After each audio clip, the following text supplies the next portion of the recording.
Good morning and good afternoon or evening to everyone who's joining us today for our discussion on ESG. Is sustainability the only way to overcome the crisis? It's special that we hold this today on the 5th of June, which, as you know, is the UN World Environment Day. If I reflect on the last couple of years, ESG was certainly a topic we started to talk about a lot.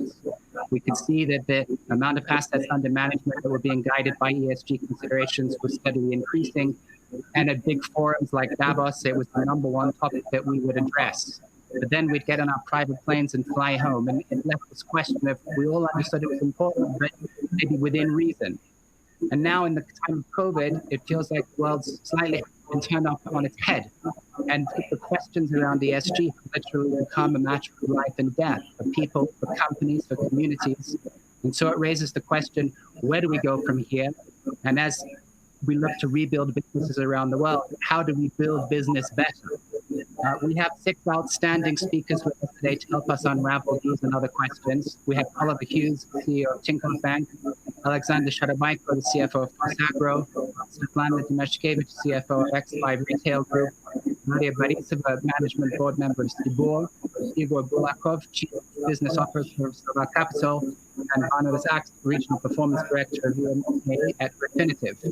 And so, in fact, Barnabas, if I may come to you on the first question, picking up on what I alluded to in my intro.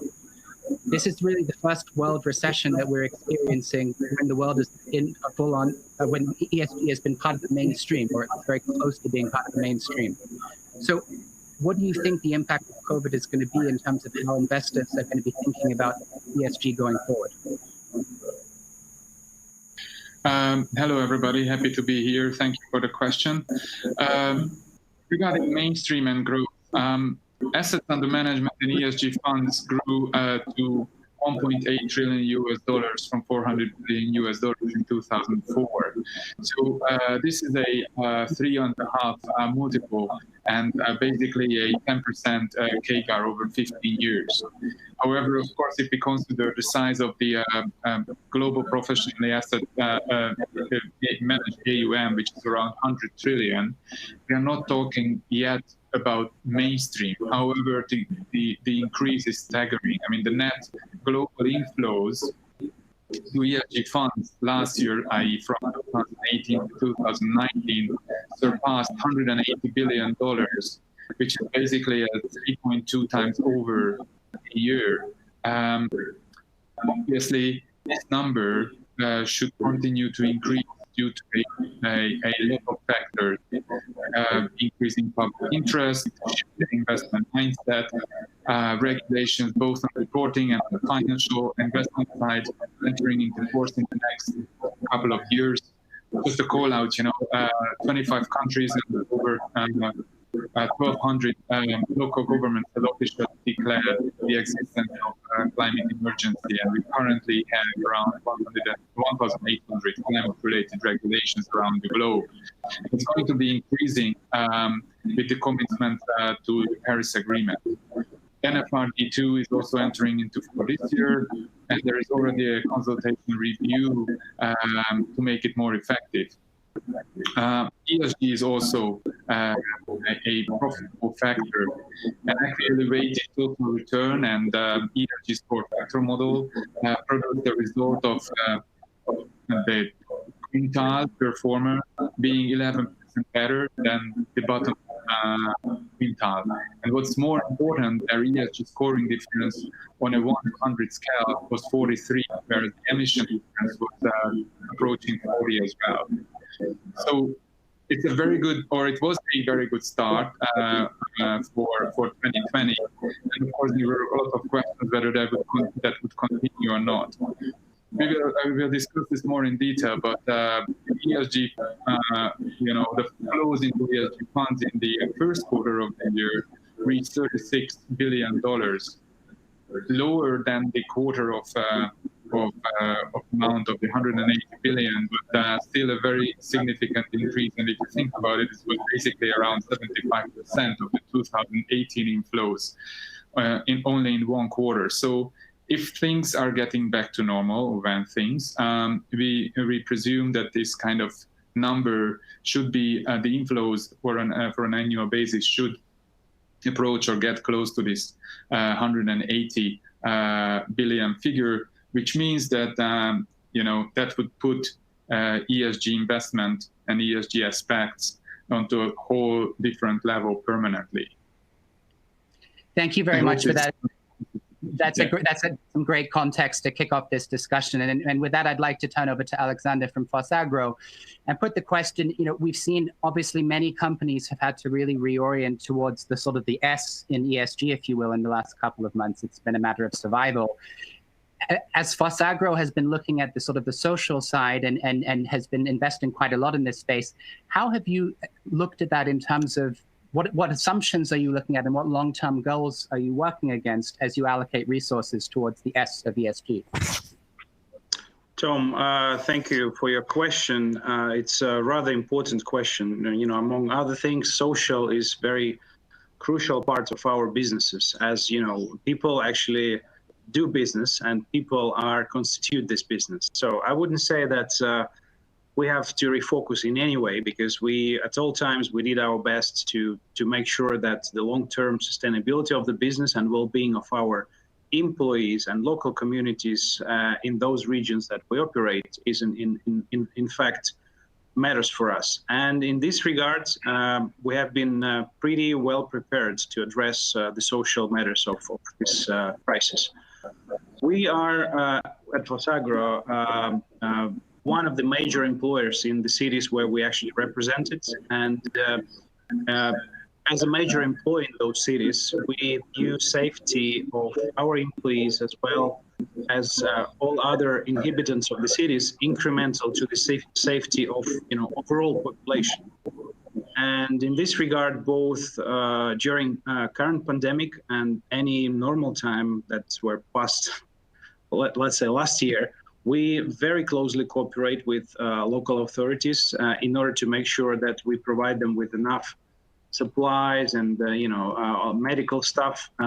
We, as you probably know, and some of you also may know, that we operate in monocities. Those monocities where everyone knows each other in person, commutes together, communicates closely, and there is a cohesion among people working at the same production sites. So during pandemic, this for sure creates additional risk for a continuity of our business.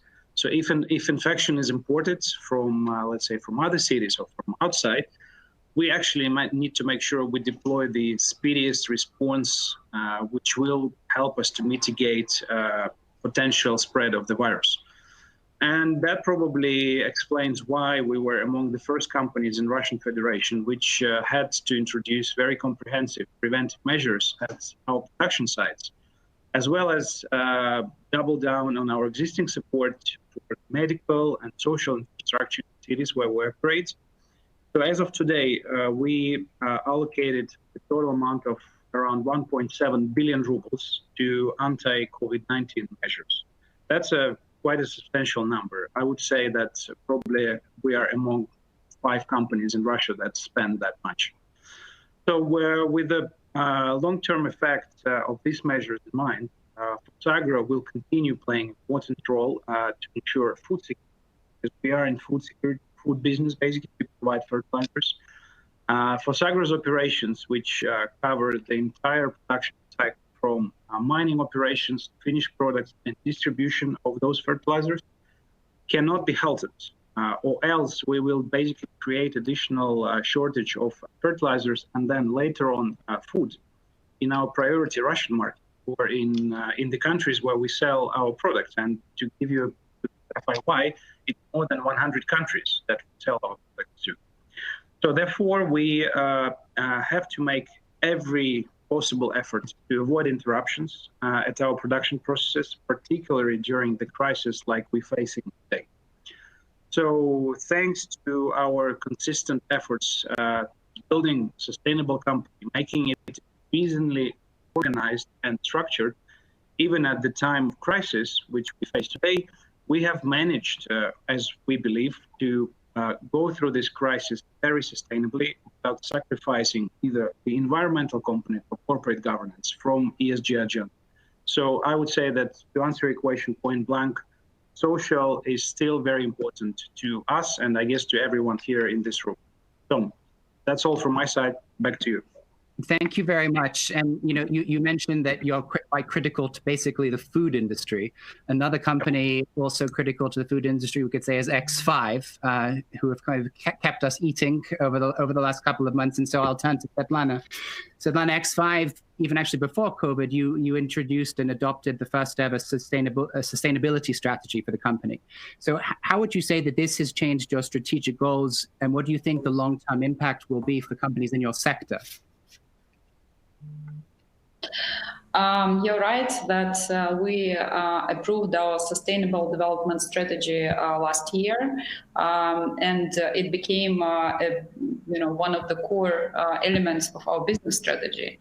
And the 4 goals that we have within our sustainable strategy is support local communities, ensure availability of quality food and health products, and ensure decent working conditions, and promote responsible consumption.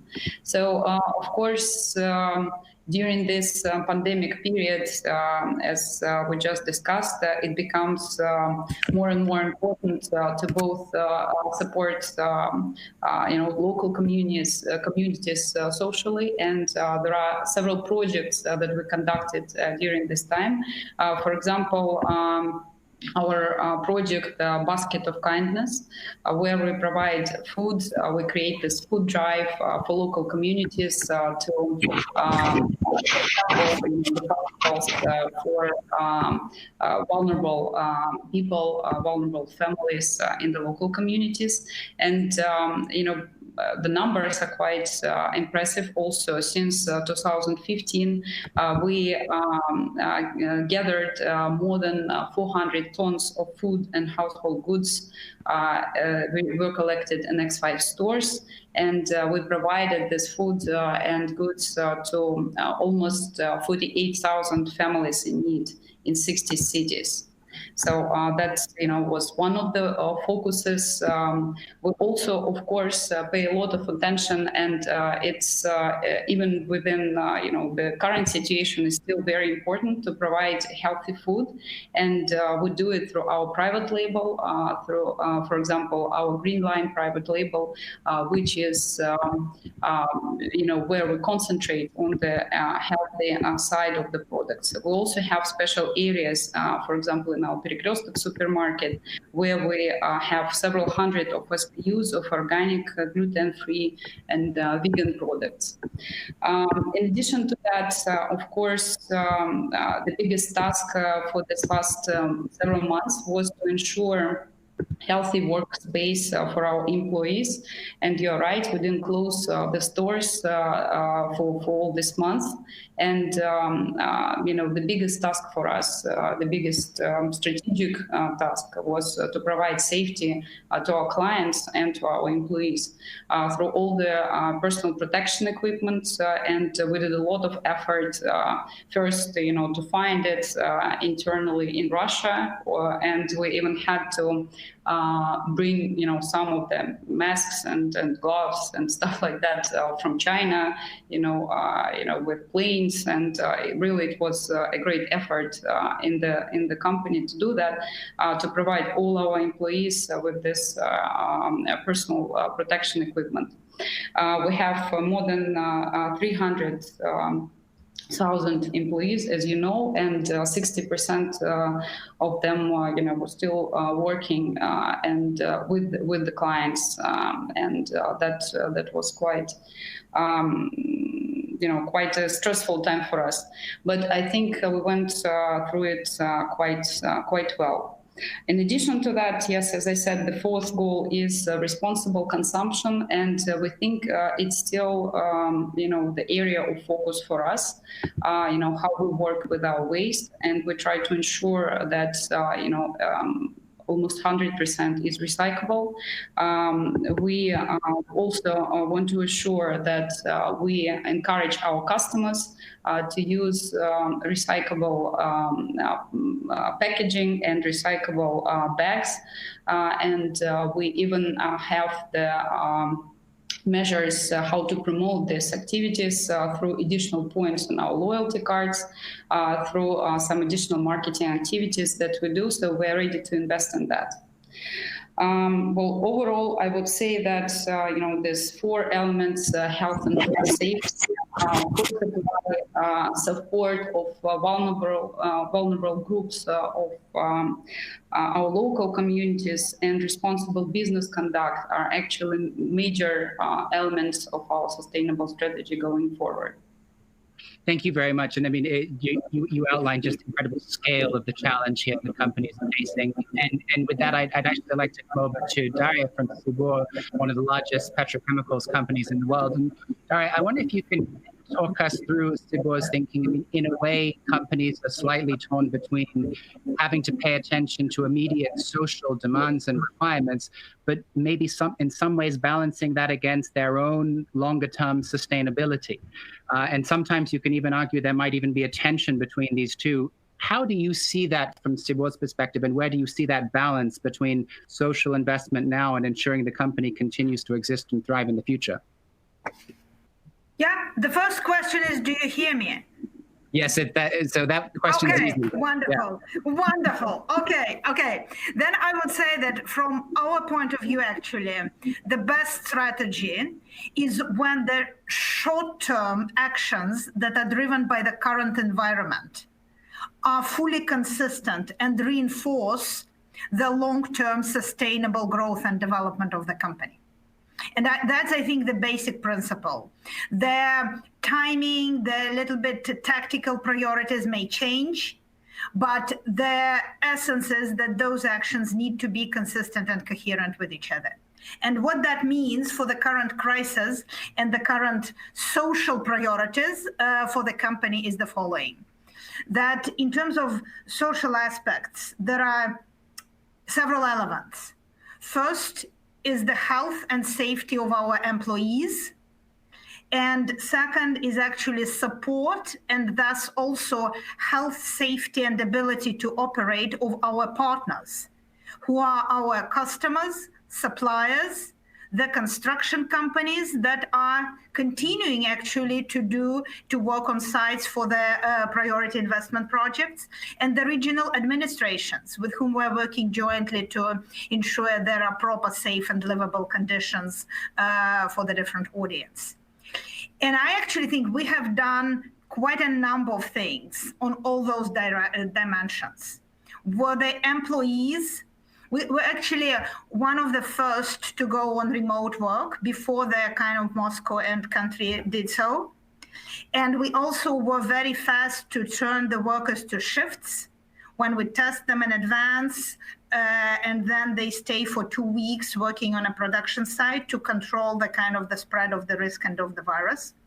And in addition to that, we actually provided a lot of support to the families who were left kind of, if one of the family members is on shift, then there is a household, so to say, support for the family's members. There is also support for the out of work and leisure activities for the people who are on shifts, so that we keep both the safety, but also the livability, the human nature of interaction with our employees. I think that's very important. And also we had a special programs with the regional governments, with customers and suppliers to make sure that the supply chains and the operations are working uninterruptedly.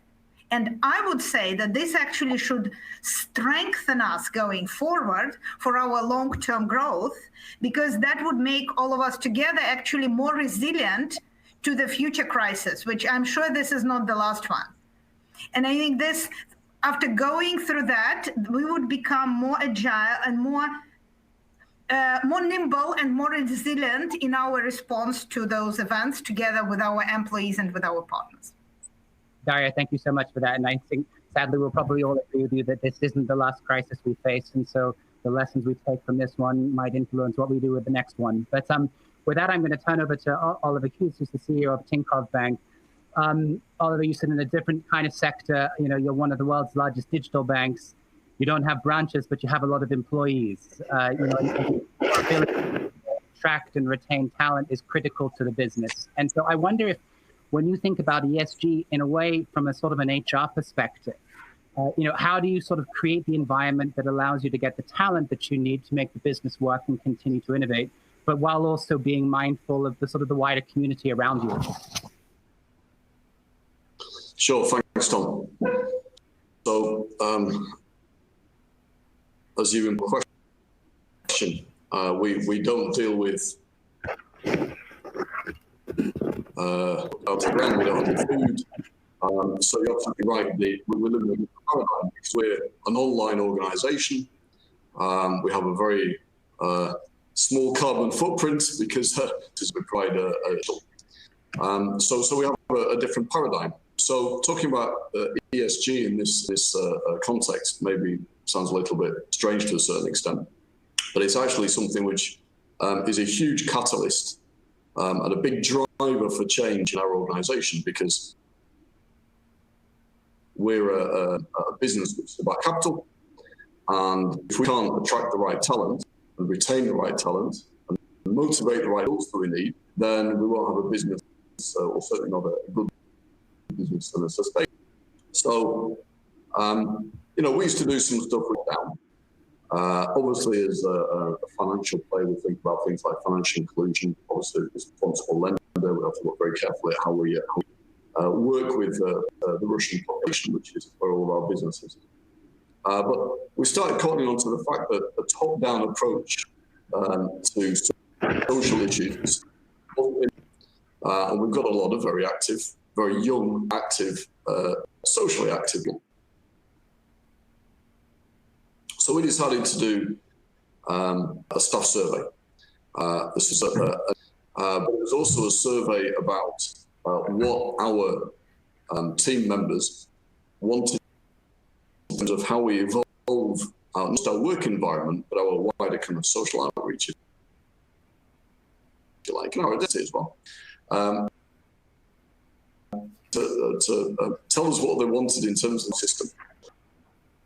And three things came out of this survey and developed this kind of three-pronged approach. The first was think of life, which I'll come on to in a minute, which was about well-being and health.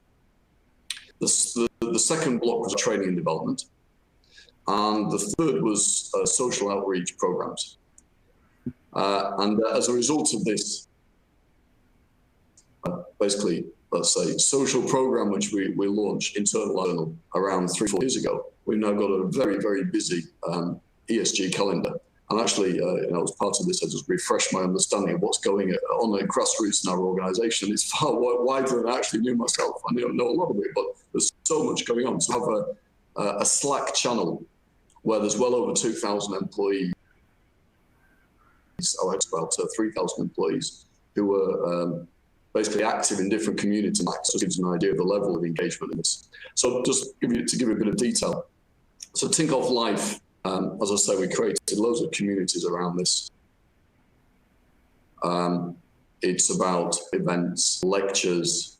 There's counselling and coaching facilities, as well as healthcare advice. Obviously, online healthcare advice being extremely important, given the lockdown that we all find ourselves in. Career development and support, again, back to counselling. And actually, a psychological support feature with a helpline. On the training from our colleagues, we significantly stepped up and broadened the training and development programs that we had. So this is everything from bringing in juniors who are still studying and giving them an accelerated program of a development path, if you like. It was training for existing staff, training for new staff, training beyond developers, and we significantly increased our budget. We spent $3 million, very important, in 2019 alone, and that's going to be more this year. So we're investing very heavily in that. And as part of that, we also got our staff to do training programs themselves outside of Tinkoff. So we have this thing called Tinkoff Education, which has different constituent parts. There's Tinkoff Generation for schools, where we actually have programs in schools. For various digital, so it's machine learning, programming, big data management. We have Tick-Off Academy, where we embed ourselves into different education courses. Obviously, that's a good HR recruitment tool, as well as investing in the infrastructure, education infrastructure that gives us the great talent that we have. The FinTech school, and these are our staff who go out and deliver modules that are actually part of the curriculum. And third is social programs, and here there's an extremely long list, so I won't go into all of the events, charity runs, volunteering, there's direct financial contributions, not just from the company, but from staff themselves. We actually raised quite a large amount of money last year for different funds. We have programs where we work with privileged children, with the elderly, vulnerable, with severe disabilities, with severe disease. And there's also things like different components we have. Break up the day in the office, when we're in the office, which we haven't been for the last few months, obviously.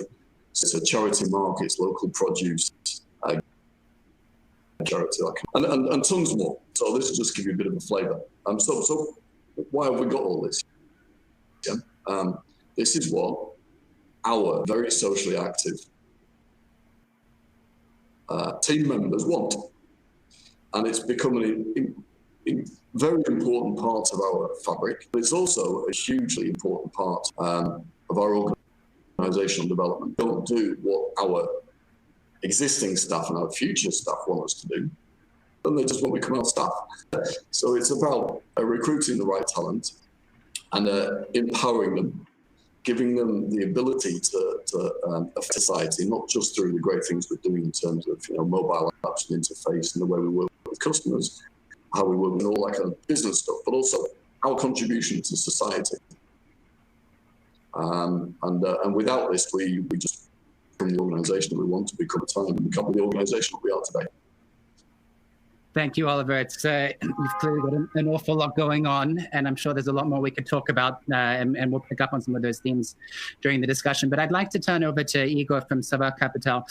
Igor, I think at least before COVID, sometimes the sort of the ESG discussion was framed in this way of a little bit of a balance between short-term financial metrics versus some of the ESG metrics, and sometimes it was a discussion of where you'd find the balance. Maybe things have changed a little bit with COVID, where this is all kind of integrating more. How do you see that change, again, from looking at it from a financial markets perspective, in terms of the way that investors are thinking about that trade-off, and to what extent it is still in trade-off, in fact? Hey, Tom. Thanks a lot for bringing me into this panel. First of all, I would like to remind everyone why financial market is important to promote ESG criteria. Yeah, because financial markets, by investing in specific stocks, helps to distribute capital, and this capital leads further to investments on a corporate level at specific areas which are important for society. And I believe that current pandemic will force fund managers and investors to implement ESG criteria in their decision making much faster than we used to see for the past 3 years. Historically, we started to see implementation of internal ESG rating systems. People started to hire fund managers who are specifically concentrated on ESG criteria and ESG companies. However, this adoption was really slow. However, we started to see some adjustments from those larger fund managers, and they had to cut their exposure to coal and steel companies, for instance, sell their alcohol or gambling industry holdings, and this trend will persist.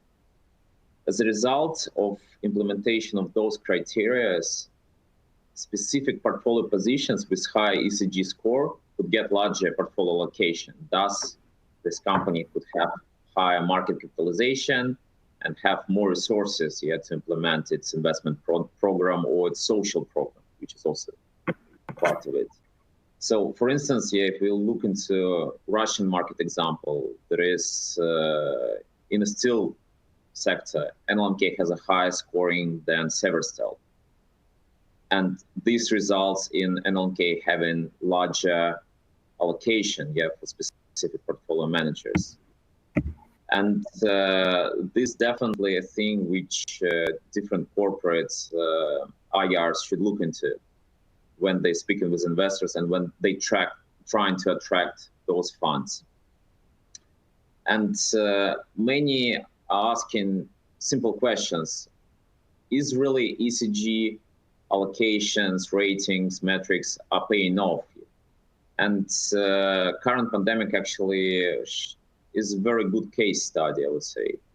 Borisova has come up with internal indices, which incorporate different ESG metrics. Still, E still has the highest weight, as like climate change and environmental issues are, I think, like the key topic across elite at the moment.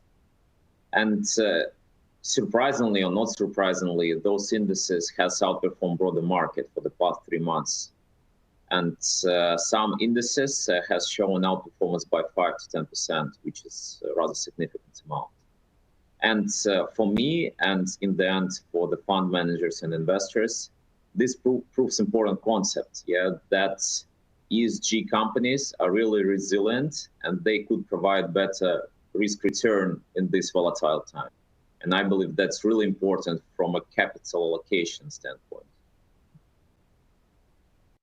Thank you very much. It's a great view on, again, a market view in terms of what you're actually seeing and inflows and outflows and performance of the ESG companies. Here, I'd like to come back to Anonymous from Refinitiv and put the question to you in that, obviously, there's a lot that can be classified under ESG. You've got the 3 broad themes, and no company can do everything.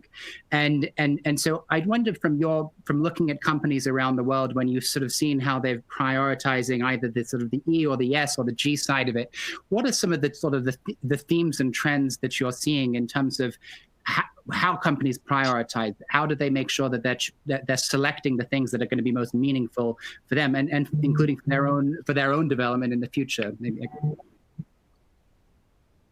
Yeah, thank you for the question. I mean, it's a very interesting one because obviously the 3 pillars are very interrelated as such. There is we say that there is no E without proper management, and really hearing what the panelists were saying is very encouraging.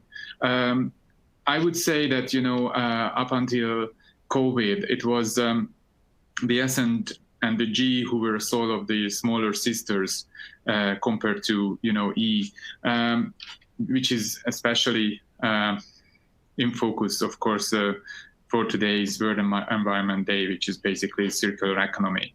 But going back to S and G, I think, and the speakers highlighted that questions around worker safety, flexible working environment, rearranging working staff so that the impact of COVID is minimal, have come into the forefront of attention, at least from the public, and increasingly so also on other things like, especially along with the sort of the bailout or emergency programs that were established in different countries.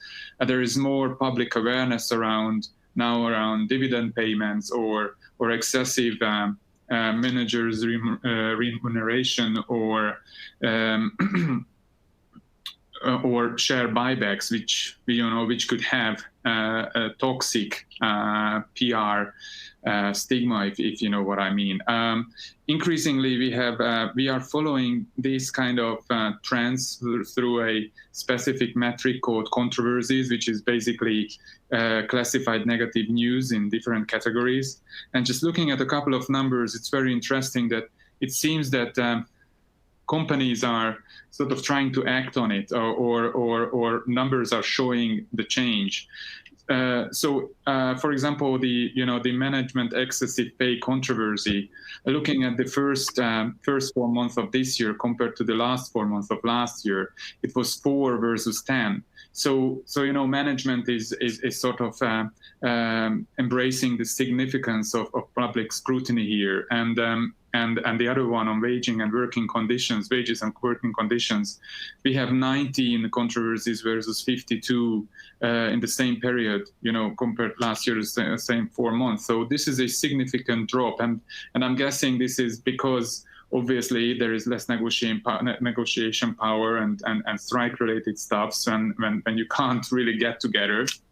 But it's also the fact of companies actually bringing these kind of flexible approaches on board.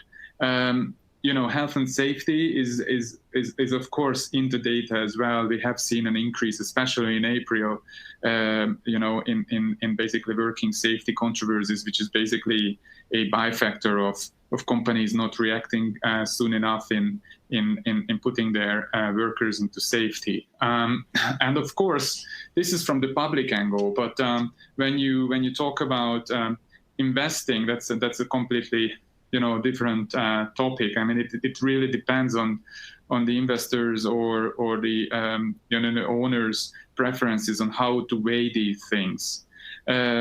Obviously, this is related heavily to two things: the materiality matrix that you are applying or creating for yourself. So, meaning how much weight each metric or each category, like for example innovation or workforce or social elements, would get in different industry groups. And of course the overlaid with data availability called transparency, i.e. how many companies are reporting on these data. Proud about the fact that we sort of solved and combined these two things into a quantitatively driven materiality factor. So, for example, emissions would carry 20% weight in the ESG rating of coal companies, whereas it would be only 2% weight in the banking services industry. So, to provide the context to that. Funny enough, maybe funny is not the right word, but it's kind of ironic that. That of course these social and governance factors were sort of the small sisters, as I said in the beginning, but the transparency of data availability is much higher for them, for those kind of metrics. Maybe it's easier to communicate, it's easier to collect, and you can get less of a trouble for it in case you don't really live up to those. So I would say that publicly, social and governance is gaining a bigger weight, whether that would transpire into the investment practices with the same weight. It's to be seen, and it depend on different investors reprioritizing their rating. Thank you very much. So it's interesting. So the smaller sisters are growing up, and it sounds like they might be taking over in the family. But we'll also have to keep thinking about E as well.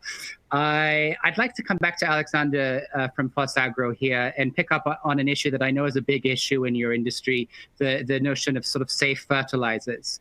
And there's been a lot of discussion around this, including potential tightening regulations and requirements here.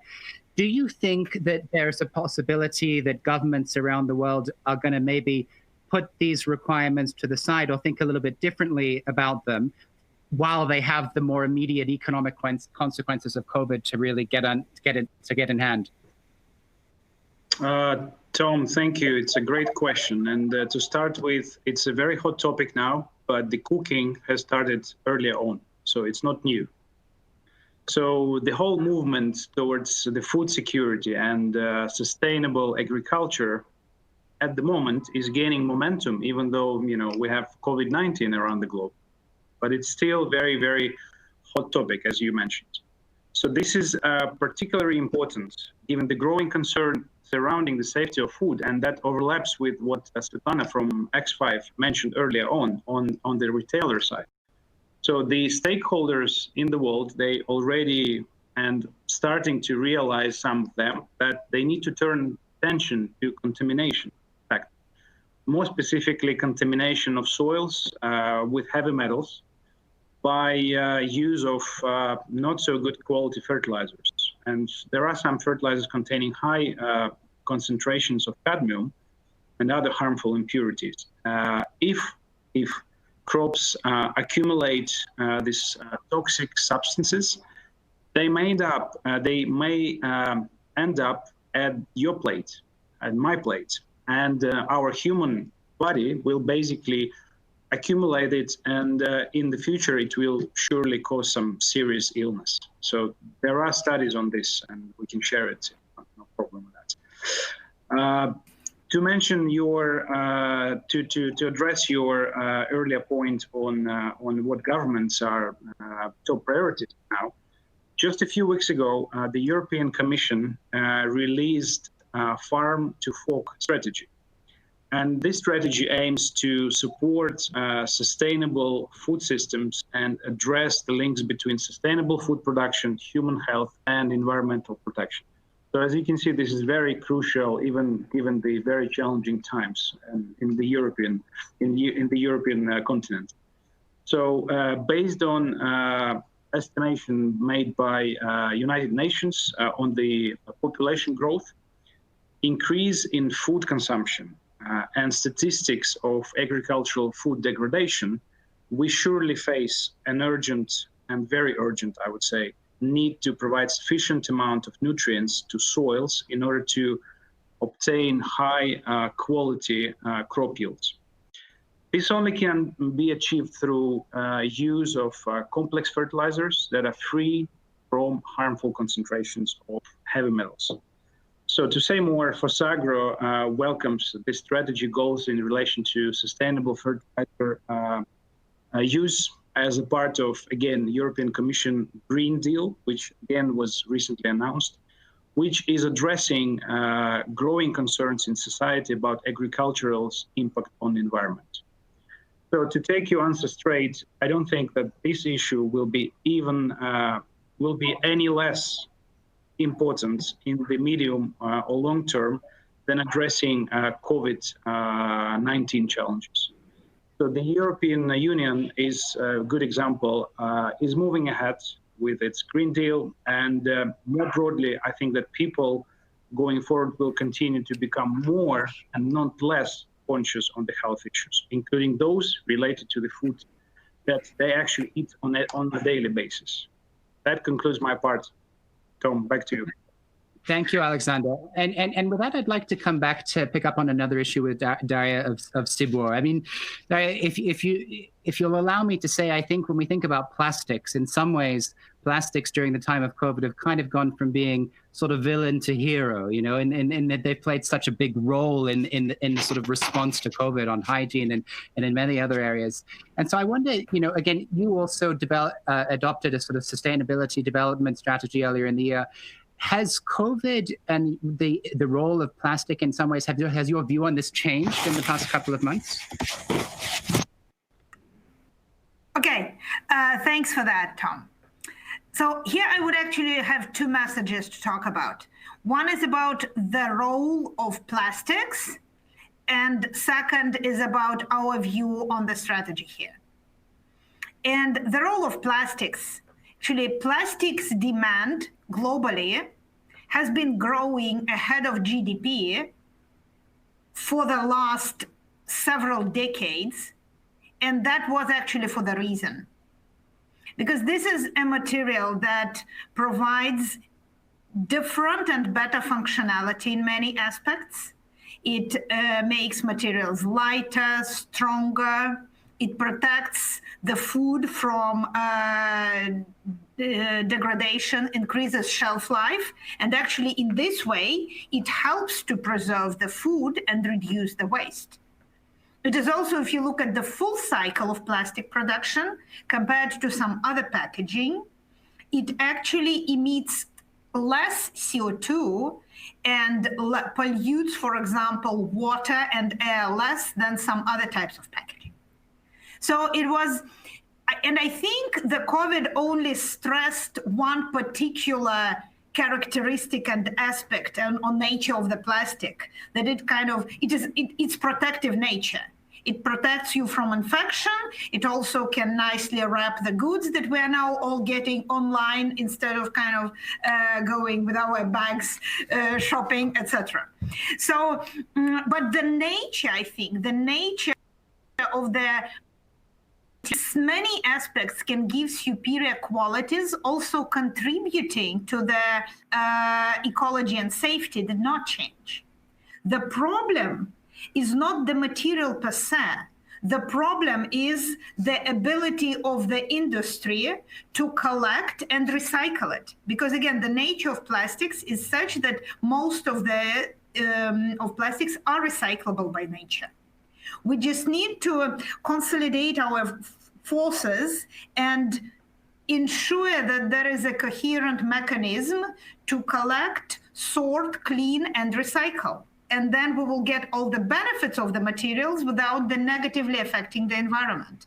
And that is exactly at the core of our strategy, which has been there before. And I would like to share that obviously with an economic crisis, we are all reviewing our investment programs. And there were a number of projects that we have put on hold given the economic situation. But we have not put on hold any of the neither investment nor R&D project that is related to the circular economy. And we continue, I would say, if anything, we have strengthened our team who is looking at that to make sure jointly with the regional operators, with the collector industry, and with the government who has the whole big national program of that we jointly solve that problem for the society. Thank you very much. And that leads me on to actually, I'd like to come back to Svetlana to actually continue to look at this question of plastics. It's obviously will always continue to be a concern globally.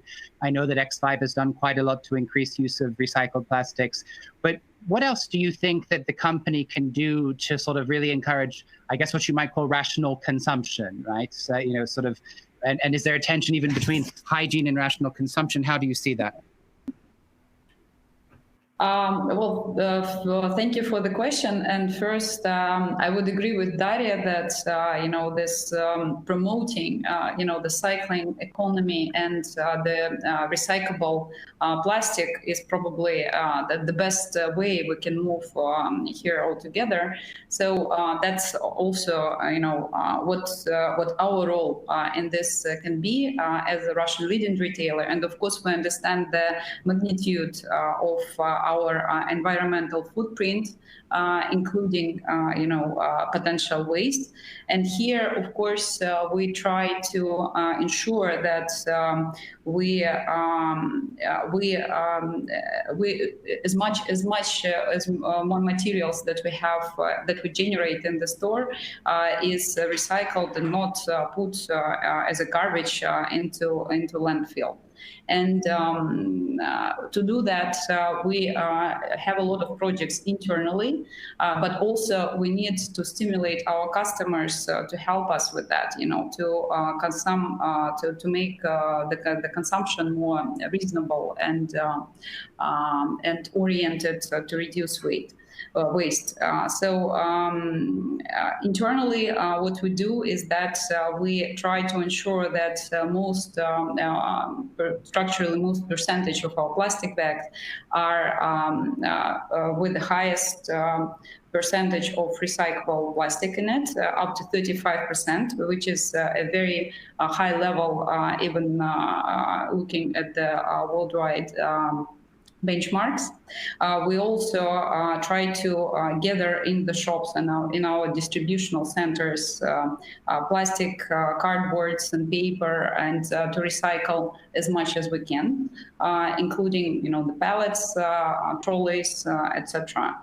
For example, in 2019, we sent more than 590 million kilograms of waste for processing, including 370 million kilograms of cardboard, polyethylene, and plastic boxes.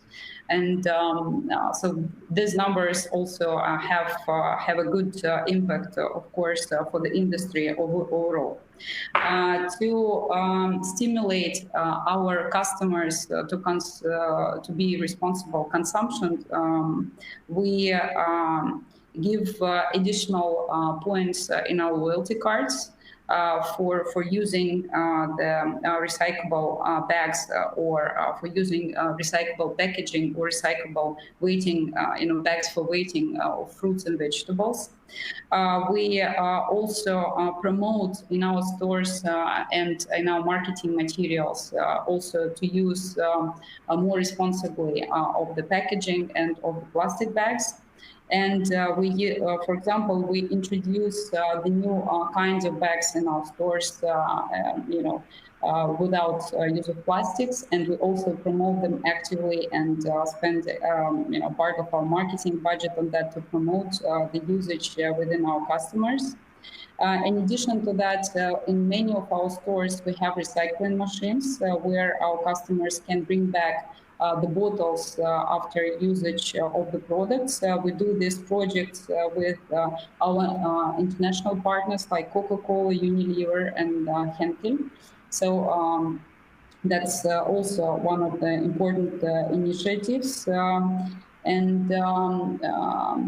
Overall, it's supported by our customers, and we see that younger generation and our core segment of customers in Перекресток and our supermarket really like that, and that's also part of our differentiation with the other retailers in Russia. In Перекресток, for example, it was a pilot where we were collecting back the plastic bags after we delivered the products to home, and that was really very well supported by our customers. So these are the examples, I think, for us. Thank you very much, and it's obviously it's a huge issue, and it affects many industries. But here we're going to flip over to another area here, and I'm going to come on to Igor and then ask Oliver to comment as well. If we look at how sort of investor relations has been working since COVID, right? Often before COVID, you'd hear the view that, well, investor meetings must be in person. You've got to be able to see each other face to face, and so you have people flying around all of the time. But for the first time really ever now, when you pick up the financial papers, you sometimes hear bankers saying, do we really need the IPO roadshow where, you have 2 weeks of 10 cities and everyone's on a plane all the time? Or do we really need these big AGMs? Can't we take this sort of virtual? Now, question is this. I know that Sava Capital was very quick to take a number of its events online and to find new channels of doing these things. But what happens when the restrictions are lifted? Will we go back to the old way of doing things, or do you think that some of these new ways of actually communicating will actually stick, or will we all get back on the plane? Thanks, Tommy. Yeah, it was really surprising development for me personally and for the company. We at SOVA have been forced to go digital in all of our activities, probably as everyone else. I'm really surprised how digital investors meetings with companies and briefings by our analysts worked. And the reception from the investors and corporates were amazing. For the past 3 months, if to give you rough numbers, like we conducted more than 100 digital meetings and events. And the response was brilliant. Everyone liked the way the communication is done, the efficiency, and actually the turnover of investors has become significantly larger. Investors are willingly taking the meetings, and usually when there were offline meetings, usual turnover was up to from 5 to 10 investors on, I don't know, investors breakfast. Now the room is filled and we easily could see 25 plus investors, and that's an amazing thing. And the important part is everyone was able to cut their carbon footprint. This important E part in the ESG. And as Oliver mentioned, our CO2 carbon footprint is really small, and those bits and pieces we could give probably wouldn't change the world dramatically, but that's something extra the financial industry could do. And while I believe that not everything will stay exclusively online after COVID-19 crisis will be resolved, but it's a new norm, and people understand how this experience increase the efficiency, increase the speed of response, and that's how we should work going forward, digitally and remotely. So thank you for that, Igor. And Oliver, I'd like to come to you. You obviously have a unique take on this question. You've been digital long before COVID happened. I mean, how do you see that in terms of just the interrelation between digital and ESG? They now kind of feel sort of almost inseparable. Will that continue to be the case, and how do you think the world will change? Sure, yeah. So maybe just picking up on the previous comments. There's a few things that have changed about me visually, yeah? So I've got a lot more hair up here and here.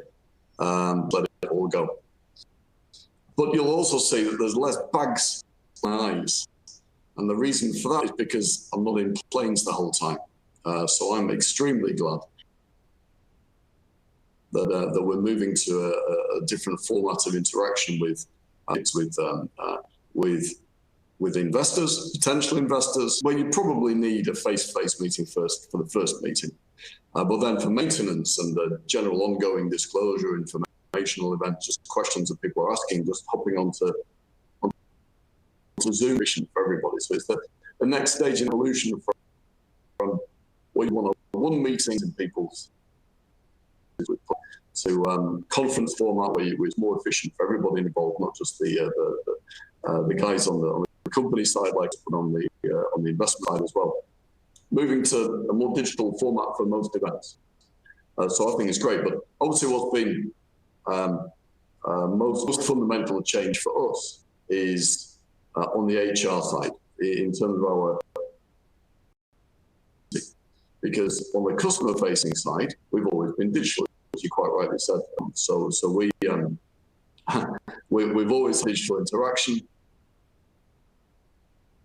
I don't see that a revolution going to take place, but this, the COVID crisis will definitely be a catalyst for an accelerated change and move of all sorts of types of business models to online. So obviously we're going to be the net beneficiaries from this. For us, it's just like breathing air. So this is what we do. But coming back to this, the staff management piece and just so we had an office with headquarters, 2,800 people sitting there every day. We had another 5,000 or 6,000 people in different call centres and operational centres. For the last almost 3 months now, everybody's been sitting in the cloud. So we were one of the first companies in Russia to move everybody to the cloud. And we did that basically in a week or so, right at the beginning of March. But for the 60% of our staff who already sat in the cloud, there was no big deal, not because they sat in the cloud before that. It's our home call centre. And everybody else joined them in the cloud. I was a bit worried that this would break a few things, that we may get some problems with communication, but none of that happened at all. It was utterly seamless. Customers didn't notice anything. It's business as usual. We're actually doing the same volume of business in terms of new account openings, around half a month. So nothing changed whatsoever. Adapt a little bit on the fly, which is fine. But this is definitely because for us as an online company, about our office when we eventually return, and it's not going to be in the near future for whole reasons to everybody. Worried about a second wave. Our fundamental work practice and attitude to our head office, who will never come to the office, and maybe we'll have people who'll be coming into the office maybe 1 or 2 days a week, completely flexible working patterns, and a very different way of engaging with each other, exchanging ideas, keeping that creativity, innovation flowing, and making sure that communications are uninterrupted. But it's in terms of employer-employee interaction. So it's interesting to see how this is where the revolution is taking place in our case. Yeah, not the revolution with customers, because that's how we've always worked and will continue to work that way.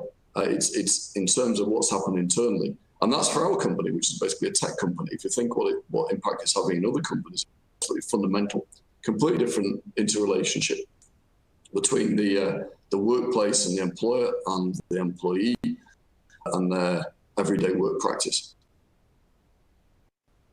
Brilliant. Thank you very much, Alva. Now, I'm conscious actually that we're sort of coming up on time soon, and we did promise to take some questions from our audience. And so, with speakers' permission, I'll take a couple of them now before we conclude.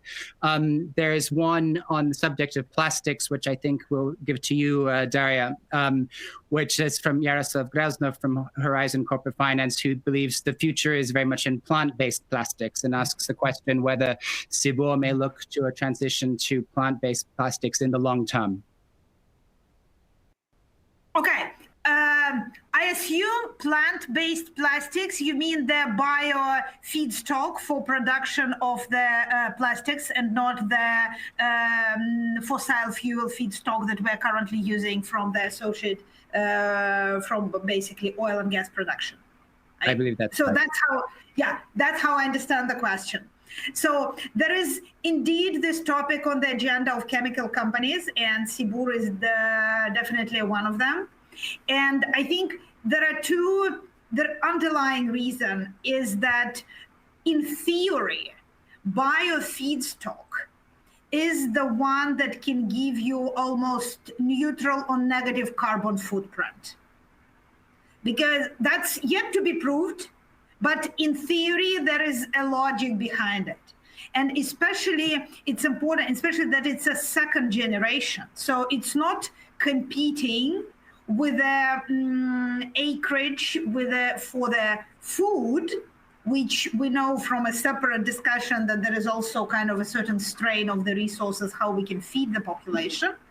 But it's a residue, for example, of agricultural production, sugar production, forestry production, taking the residue and the waste, which is bio-waste, and making a valuable feedstock out of it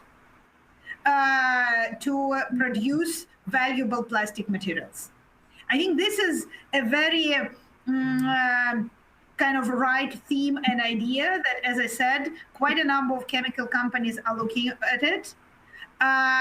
It's the reality is that I think it's yet to be developed, and especially the economically attractive business model. Because for it to work, the resulting product needs to be competitive compared to the other product that we currently have. And so far, the collection of this type of waste, the technologies to convert are not at all yet there to make this economic work. Thank you for that. We've got a question which I would perhaps put to Barney from Refinitiv. I don't know if you followed the recent Norilsk nickel industrial incident that happened recently, but the question is to what extent ESG data or ratings can be used to anticipate these kinds of industrial accidents, again, whether with respect to Norilsk nickel specifically or maybe more broadly these types of incidents. Yeah, thank you for the question. Look, I didn't have the chance to familiarize myself with the exact news and the company. And you know, when in retrospect you say that it would have been able to forecast it, that might be a strong opinion. But there are actually tools that can do these kind of things. So we have a analytical tool that basically benchmarks the company against its peers on all the three pillars plus the economy. And normally, although I check the company and it's behaving quite good in the emissions space, it's quite low in the innovation space and very low in the management governance space. So you know, normally these kind of problems or weak management principles are sort of a kind of a forecaster of problems coming. Just bringing the Dieselgate back to the forefront of attention, you know, that was again a very strongly predicted thing that would happen sooner or later, because in the Volkswagen concern there were serious issues about governance and responsibility allocation. So that's number one, that governance normally can be a leading indicator to problems like that, even though other metrics show otherwise. We also have a sort of a perception metric, which is driven by basically real-time news and social media. And I haven't checked this company because I don't have it in front of me. But We have a very recent case study where you might guys have heard about Looking Coffee, which was very famous, or become very famous about its accounting principles in the beginning of April. What happened was that back in February, these kind of social sentiment indices on litigation and management trust, have increased. The litigation chances index has increased, whereas the management trust index has dropped nearly 4 weeks in advance, before the actual news broke. So there are strong indications for the looking eye to predict such issues. Would they carry false positives? Might. So you might actually pay an opportunity cost if you always wanted to get out of those by every signal. So that's also a kind of a compromising act. But there are definitely tool sets. And if I may, just one thing on the plastic, personal stuff aside, I'm against plastic, but I very much hear Darya's comments on its usability and technicalities, etc. And what I really welcome was Svetlana's comment on reusability and waste management. And we as Refinitiv have actually put a very strong focus on these kind of things. So you can, among our data set, find these kind of metrics where you say even innovation on environmental products, waste, hazardous waste ratio, recycling programs. So these are all things that can provide insights into a company's operations, even if they are in the plastic industry. And agreed, necessity, but if it doesn't get into landfills, that's even better. Hope it answered the question. Yeah, thank you very much indeed. There's one more that I'll take, which is from Rajan Chikmasa from Refinitiv, who says that we've spoken a lot about the E and the S of ESG. I wonders if anyone would point to any particular interesting G initiatives. I think maybe Alexander, I'll put that question to you first, and then offer it up to anybody else who'd like to provide an additional comment. Yeah, Tom, thank you for this question. I think G, we completely missed that one, and many discussions they were not discussing governance parts, which I think is very crucial, mainly because Russia is not a well-known place for good governance practices. And, frankly speaking, it's very difficult to imagine a Russian company with DNA embedded governance kind of best conditions. I probably know a few. Some of them are actually here on this panel, but it's very difficult to actually to have this. And I think going forward, we need to look at diversity as the main issue. So diversity that will include not just experience, but age, gender, maybe even races. I don't mind that. We have a very good example. We have few ladies in our board, and each of them is very much involved in day-to-day operations of the boards. Let's say Irina Bokova, she's ex-head of UNESCO. She is head of our sustainability committee, which was arranged just last year. And I don't think many companies, they have such a high caliber lady being in charge of sustainability issues. So I think we need to actually embed in Russian corporate governance the DNA of diversity. That's all from my side. So back to you. Thank you very much. Svetlana, if you'll allow me, there's a specific question to you, which I'll put to you, which is around the usage of plastic and whether or not that's something that might be tied to management KPIs in future in terms of use of plastic, and particularly plastic bags. Well, actually, that's part of our strategy development. As I said, we started to look at this seriously a couple of years ago, and now we are in process of setting specific KPIs for management in all the directions of our main 4 goals, including plastic, including the goals for our transportation company for reducing CO2.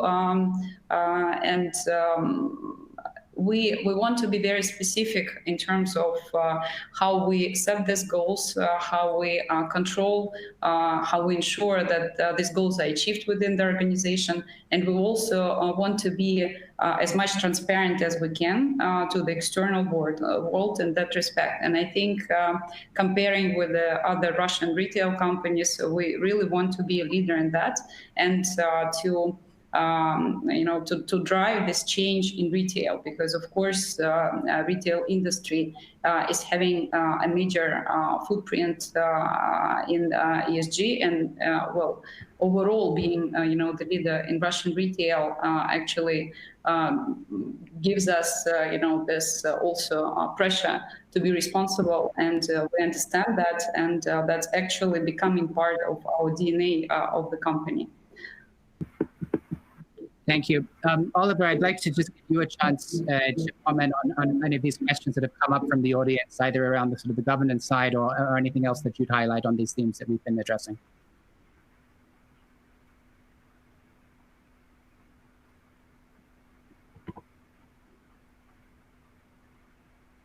I think actually, Oliver, we've not got your sound for a second. Sorry, just gathering my thoughts there.